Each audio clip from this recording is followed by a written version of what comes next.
Pak Soleh dulu atau Pak Kiki nih? Saya dulu, Pak. Oh, Pak Kiki, Kiki Pak. dulu ya. Iya, Pak. Boleh Pak Soleh ya? Pak Kiki dulu ya. Iya. Ya, Pak Kiki dulu. Pak Kiki dulu. Ya. Pak, bentar, Jadi Pak. Ya. pertama mengaji, selanjutnya nanti praktek mengajar ya. Oke, Pak Kiki duluan boleh. Pak Kiki ada Al-Quran? Ada, Pak.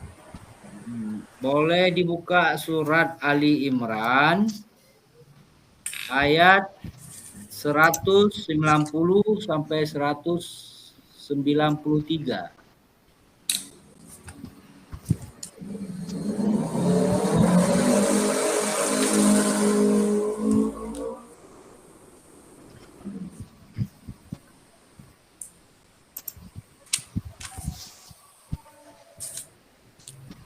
Ayat 190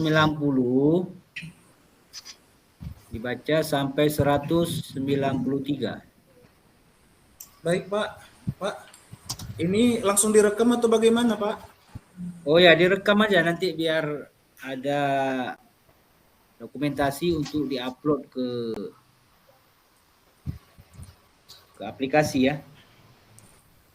Kayaknya terkendala ini, Pak. Tadi Ya, saya maaf, disatukan ini nggak bisa, Pak. Windows Karena ini direkam, mohon Pak Saleh dulu sebentar karena ini Pak saya lupa dengan rekaman. Nanti setelah ini Pak Saleh bergabung kembali. Oh, udah Pak Soleh Iya. rekamnya? Oh, makasih, Pak. Ya, oke.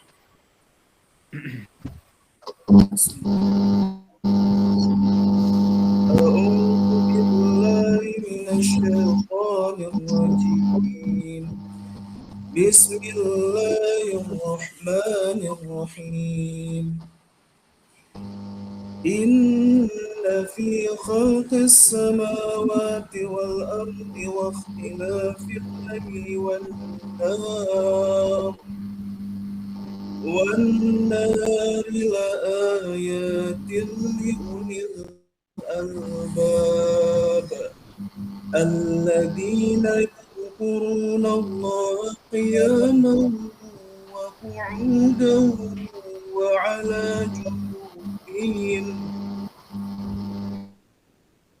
وعلى جنوبهم ويتفكرون في خلق السماوات والأرض ربنا ما خلقت هذا باطلا سبحانك فقنا عذاب النار ربنا إنك من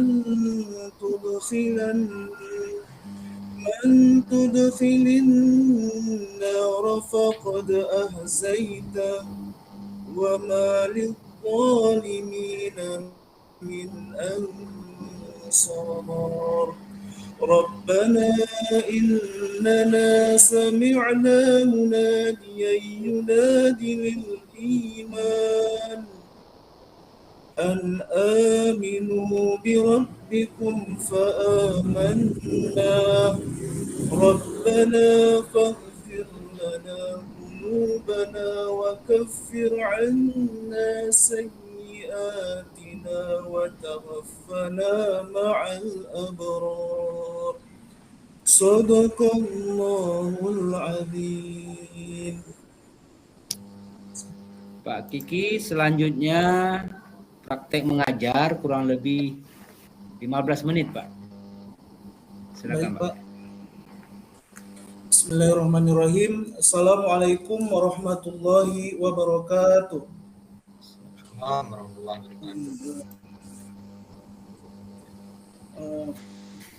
Baiklah, pada kesempatan kali ini semoga anak-anak Bapak dalam keadaan sehat walafiat tanpa kurang satu apapun.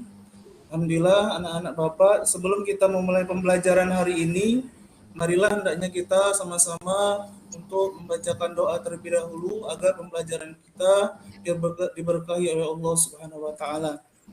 Berdoa dimulai. Selesai. Baik anak-anak Bapak yang Bapak sayangi dan Bapak banggakan, tujuan pembelajaran kita hari ini adalah yaitu tentang sholat apa sajakah yang boleh untuk dijamak. Kemudian ya Bapak harap juga tujuan pembelajaran kita hari ini yaitu anak-anak Bapak seluruhnya mampu mengetahui syarat sah untuk melaksanakan sholat jamak. Nah, pada kesempatan kali ini Bapak ingin mengulang pertemuan kita minggu yang lalu. Yang pada minggu lalu kita sudah membahas tentang pengertian sholat jamak dan kasar dan juga tentang dalilnya. Jadi, pada kesempatan kali ini Bapak mengulang lagi dan mengingatkan kembali kepada anak Bapak seluruhnya yaitu bahwasanya sholat jamak itu adalah dia sholat menggabungkan dua buah sholat fardu dalam satu waktu. Misal, ketika kita melaksanakan sholat jamak antara sholat zuhur dan asar, maka kita melaksanakannya di waktu yang sama. Setelah melaksanakan sholat zuhur, langsung kita melaksanakan sholat asar. Demikian juga dengan sholat kasar. Perbedaannya adalah sholat kasar ini dia yaitu sholat yang awalnya 4 rakaat dipendekkan menjadi 2 rakaat. Itulah namanya rukhsah atau keringanan yang Allah berikan pada orang-orang tertentu yang nantinya akan Bapak jelaskan setelah ini. Maka anak-anak Bapak yang Bapak sayangi dan Bapak banggakan hari ini dan pada kesempatan kali ini Bapak akan menjelaskan materi pembelajaran kita yaitu yang pertama sholat jamak apa sajakah atau sholat fardu apa sajakah yang boleh dijamak dan sholat fardu apa sajakah yang memang tidak boleh dijamak dan dikasar. Maka pada kesempatan kali ini Bapak sampaikan bahwasannya untuk sholat yang boleh dijamak yaitu pertama antara sholat zuhur dan sholat asar. Tentu di sini ada sebab yang nantinya akan Bapak jelaskan. Kemudian yang kedua, yang diperbolehkan untuk melaksanakan sholat jamak dan kasar, yaitu sholat maghrib dan sholat isya. Nah, kedua sholat inilah atau keempat sholat inilah yang boleh disandingkan untuk melaksanakan sholat jamak dan kasar. Tentu di sini adalah sebuah rukhsah, sebuah keringanan yang Allah berikan pada hamba-hambanya yang memiliki syarat tertentu. Sebab memang Allah Subhanahu wa taala sudah menganjurkan kepada kita bahwasanya sholat fardu itu harus dilaksanakan tepat pada waktunya tanpa terkecuali, kecuali kita dalam keadaan yang seperti nanti Bapak sampaikan, yaitu yang boleh dijamak dan bisa dikasar. Nah, itu yang boleh dijamak dan dikasar, yaitu sholat zuhur dan sholat asar, kemudian sholat maghrib dan sholat isya. Lantas ada satu sholat lagi yang memang tidak boleh dijamak dan dikasar. Apa itu? Yaitu sholat subuh. Memang ini adalah sholat yang memang tidak boleh dijamak dan dikasar. Di samping dengan waktunya memang jaraknya sangat jauh dibandingkan dengan sholat fardu yang lain. Lantas di samping itu juga memang sholat subuh ini yang disaksikan langsung oleh para malaikat. Kemudian sholatnya pun hanya 2 rakaat. Kalaupun dipendekkan dia tidak memungkinkan lagi hanya sekedar 1 rakaat. Maka dianjurkan ya sholat subuh itu tidak boleh dijamak ataupun dikasar. Nah, sampai di sini anak-anak Bapak semoga dapat memahami apa saja syarat atau apa sajakah sholat yang boleh dijamak dan apa sajakah sholat yang tidak boleh dijamak. Nah, pada kesempatan yang selanjutnya, Bapak juga ingin menjelaskan syarat-syaratnya. Syarat-syarat apa sajakah yang memang membolehkan seseorang itu bisa menjamak sholatnya. Yang pertama, dia ada tiga nak yang perlu anak Bapak ketahui, yaitu yang pertama, ketika seseorang dalam perjalanan jauh, kurang lebih ulama sepakat bahwasanya sekitar 80,6 km. Sekitar 80,6 km atau 81 km, maka boleh kita melaksanakan sholat jamak dan kasar. Tapi kurang dari itu, kita tidak dianjurkan untuk melaksanakan sholat jamak maupun kasar.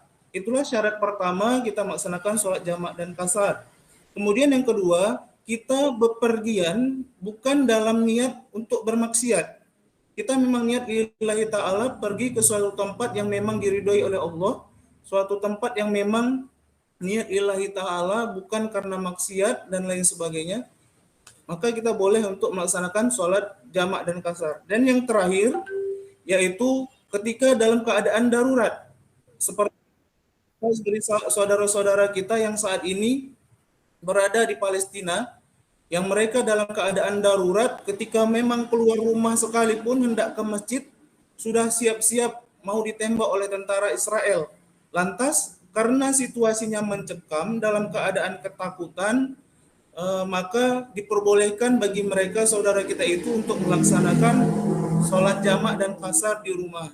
Terlebih dari itu, ya boleh juga melaksanakan jamak ini bagi orang yang memang sudah uzur yang memang sudah uzur berat, penyakit berat, yang memang tidak memungkinkan dia lagi untuk pergi ke masjid. Bahkan duduknya saja pun sudah tidak bisa, bahkan dia sholatnya hanya bisa berbaring, maka diperbolehkan untuk dia untuk mengqasar atau menjamak sholatnya. Nah, pada kesempatan kali ini itulah materi yang Bapak sampaikan pada kesempatan kali ini. Bagi anak-anak Bapak yang ingin bertanya, Bapak persilahkan. Bagi ada yang kurang jelas, ya Bapak silahkan kembali. Ya. Baik. Oh, tidak ada yang bertanya. Kalau begitu, karena tidak ada yang bertanya, Bapak simpulkan kembali pembelajaran kita hari ini. Yang pertama yaitu sholat jamak itu adalah sholat apa sajakah yang boleh dijamak dan dikasar. Yang pertama yaitu sholat zuhur dan asar. Kemudian yang kedua sholat maghrib dan isya. Ada satu sholat yang tidak boleh dijamak dan kasar yaitu subuh. Kemudian yang selanjutnya yaitu syarat sah untuk melaksanakan sholat jamak dan kasar ini ada 3 tadi yang seperti Bapak sampaikan, yaitu yang pertama ketika dalam keadaan perjalanan jauh kurang lebih 80 km baru boleh melaksanakan sholat jamak kasar ini.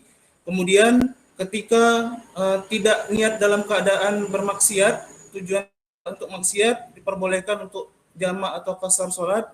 Kemudian yang ketiga tidak dalam keadaan atau sedang dalam keadaan ketakutan atau sakit yang kronis, maka diperbolehkan untuk menjamak dan mengqasar salat tersebut. Baik anak-anak Bapak, sekali lagi Bapak tanya apakah ada yang ingin bertanya sebelum Bapak kasih tugas? Karena memang setelah ini mungkin ada tugas sebanyak 10 soal pilihan ganda yang nantinya langsung dikerjakan oleh anak-anak Bapak sekalian tentang materi kita pada kesempatan kali ini. Sekali lagi Bapak tanya, adakah yang belum jelas, Nak? Alhamdulillah, baik. Alhamdulillah sudah jelas semuanya ya. Kalau sudah jelas semuanya, baik, langsung lihat itu ada LKPD Bapak bagikan. Nah, LKPD di situ Nak ada tugas, ya petunjuk-petunjuk soal-soal yang memang Bapak sediakan untuk dikerjakan oleh anak-anak Bapak seluruhnya. Ada 10 pilihan ganda. Silakan dikerjakan dalam waktu sekitar 10 menit ya. Yang 10 menit. 10 menit berarti satu soal itu 1 menit. Baik, kerjakan mulai sekarang. Baik, sudah selesai, kumpulkan sama Bapak seluruh soalnya. Ya, karena sudah selesai semua, mungkin demikianlah pertemuan kita pada kesempatan kali ini. Baik anak-anak, insya Allah pada pertemuan selanjutnya, insya Allah kita sudah akan langsung mempraktekkan bagaimana cara melaksanakan sholat jamak dan kasar. Nanti akan Bapak nilai satu persatu, maju ke depan, nanti mempraktekkan bagaimana caranya melaksanakan sholat jamak dan kasar secara langsung. Mungkin hanya inilah pertemuan kita pada hari ini. Sebelum kita mulai, sebelum kita akhiri, mari sama-sama kita ucapkan hamdalah, alhamdulillahirabbil alamin. Demikian, wabillahi taufiq wal hidayah. Wassalamualaikum warahmatullahi wabarakatuh. Warahmatullahi wabarakatuh. Bapak Kiki Winanda. Ya Pak. Orang Lampung atau orang Aceh, Medan Pak. ini? Aceh Tamiang, Pak. Oh, Aceh Tamiang. Saya memprediksikan ini orang Medan ini. Oh iya. Karena gaya mengajarnya agak bau-bau orang Medan sedikit ya. Iya. Berarti dekat. Prediksi saya benar. Aceh Tamiang dekat dengan Medan. Iya. Oke, Pak Kiki Winanda, kita persilahkan Bapak Dr. Saifullah untuk bincang-bincang atau tanya jawab dengan Pak Kiki Winanda. Kepada Bapak Dr. Saifullah, dipersilahkan. Oke, terima kasih atas waktu dan kesempatannya Pak Dr. Safriyadi. Saya mau berbincang-bincang sedikit dengan Bapak Kiki Winanda. Baik Pak, Pak Kiki Winanda, jawab saja. nggak bisa Pak. Saya di Aduh, sini.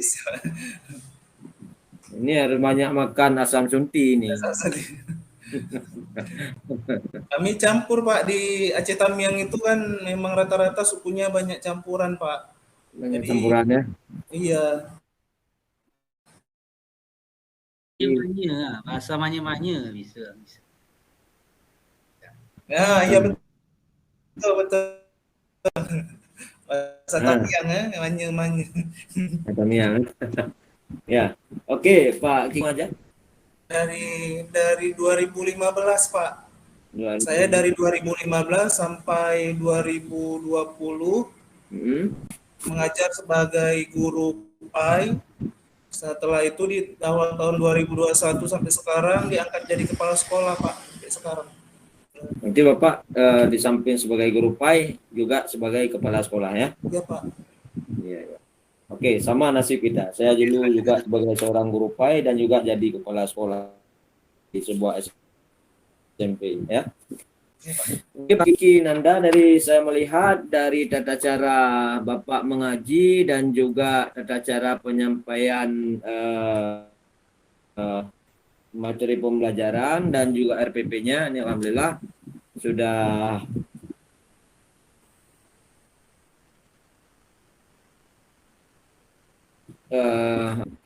namun Bapak termasuk di dalam pembuatan sebuah RPP itu bukan ada langkah-langkah pembelajaran yang dilakukan. Itu langkah-langkah apa saja yang Bapak lakukan di dalam langkah-langkah pembelajaran itu? Baik Pak, terima kasih. Terlebih dahulu, ketika langkah-langkah pembelajaran itu pertama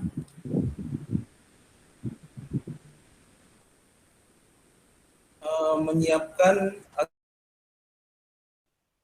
atau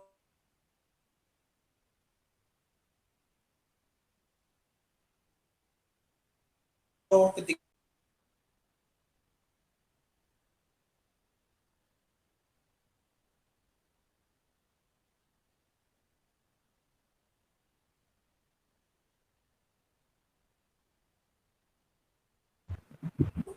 dalam kelas, setelah itu ketika kita daftar hadir, kita cek daftar hadir, ternyata mereka sudah selesai semua. Setelah itu kita akan menyampaikan tujuan pembelajaran hari ini kepada anak-anak didik, yaitu tentang apa saja materi yang akan kita sampaikan pada kesempatan hari ini.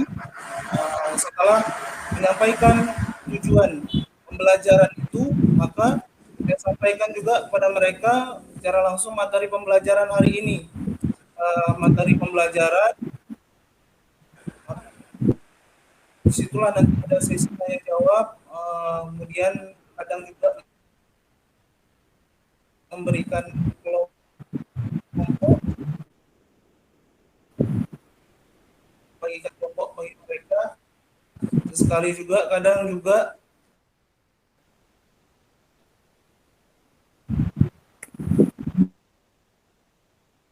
menayangkan sebagai kali ini dan memberikan lagi kesempatan kepada mereka untuk bertanya sampai benar-benar paham dan mengerti tentang pembelajaran hari ini. Kemudian setelah itu membagikan LKPD, membagikan tugas kepada mereka untuk dikerjakan dan menyampaikan apa saja nanti pembahasan kita pada kesempatan yang akan datang. Setelah itu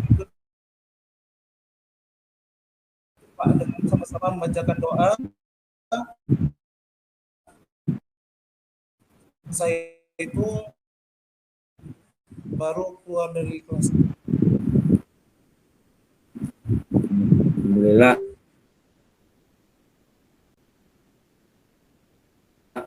Bisa dijelaskan per item-itemnya ya. Oke, sering mendengar istilah ODS. Pembelajaran memang keterampilan berpikir tingkat tinggi deh Pak.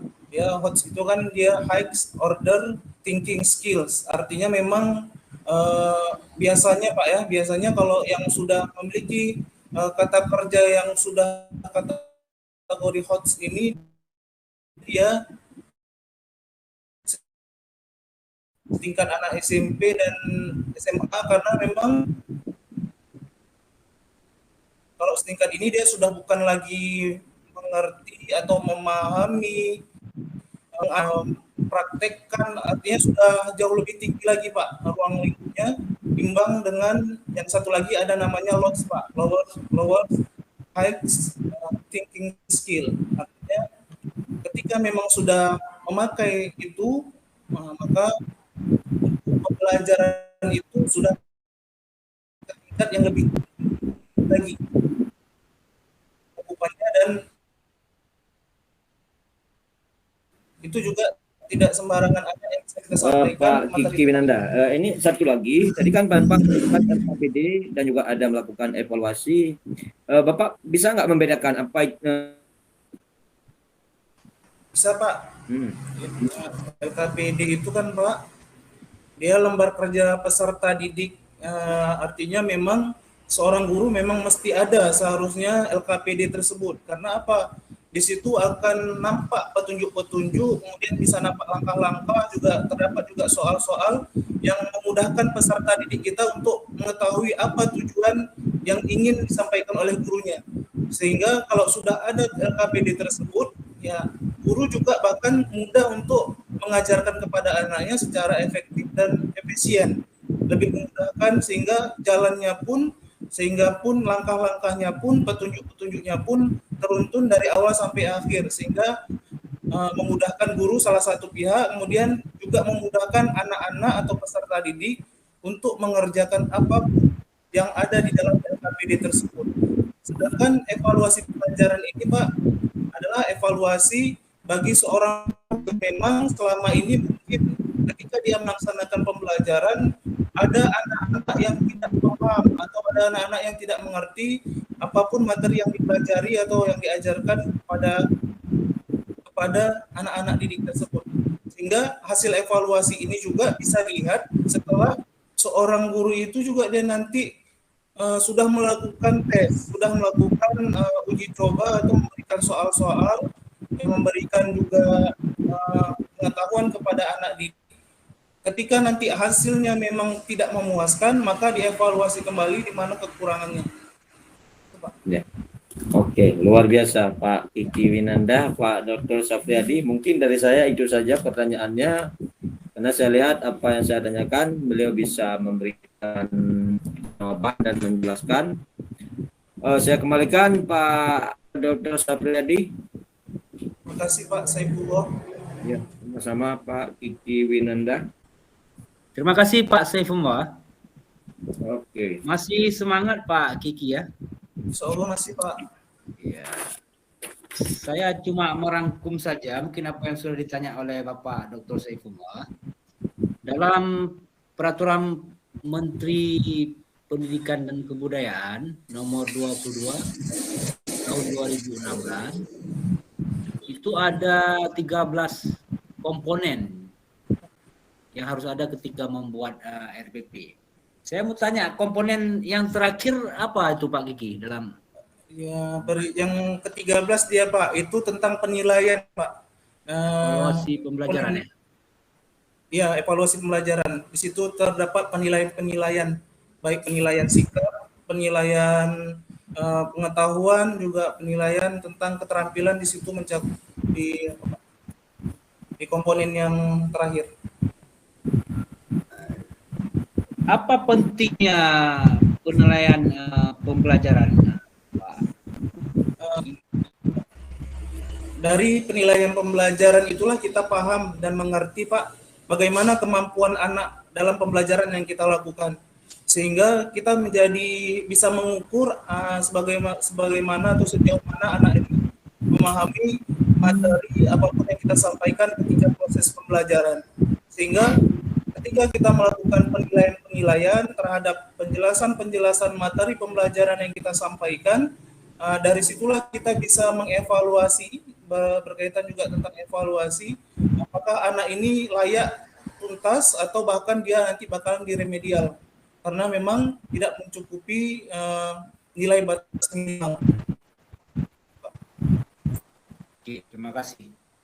Selanjutnya Pak Kiki, materi berkaitan dengan keprofesian, profesi sebagai guru. Pak Kiki belum sertifikasi ya? Belum, Pak. Belum. Belum.